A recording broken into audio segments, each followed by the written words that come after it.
બિહારમાં એનડીએના જીતનો ગુજરાતભરમાં જશન તો સુરતમાં બીજેપી કાર્યાલય ખાતે ફટાકડા ફોડી મીઠું મોઢું કરાવીને જશન મનાવ્યું। બિહાર વિધાનસભાની ચૂંટણીમાં નેશનલ ડેમોક્રેટિક એલાયન્સની ભવ્ય જીતને ગુજરાતમાં ઉજવણીનો માહોલ ફેલાવી દીધો છે।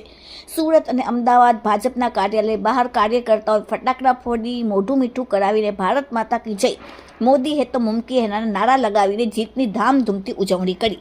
સુરતમાં ભાજપના કાર્યાલય કમલમ ખાતે ભાજપના કાર્યકર્તાઓ ઢોલ નગાડાના તાલ પર ઝૂમતા જોવા મળ્યા અને મોટા પ્રમાણમાં ફટાકડા ફોડ્યા। ઉપરોક્ત પ્રસંગે ભારતીય જનતા પાર્ટીના સુરત મહાનગરના મહામંત્રી શ્રી કિશોરભાઈ બિંદલજી, કારુભાઈ ભીમનેત, સુરત મહાનગરના deputy mayor doctor Shri Narendra Patil, શાસક પક્ષ નેતા શ્રીમતી શશીબેન ત્રિપાઠી, ભૂતપૂર્વ ધારાસભ્યો વિવેક પટેલ તેમજ નગરસેવકો, બીજેપી કાર્યકર્તાઓ અને આગેવાનો ઉપસ્થિત રહ્યા હતા।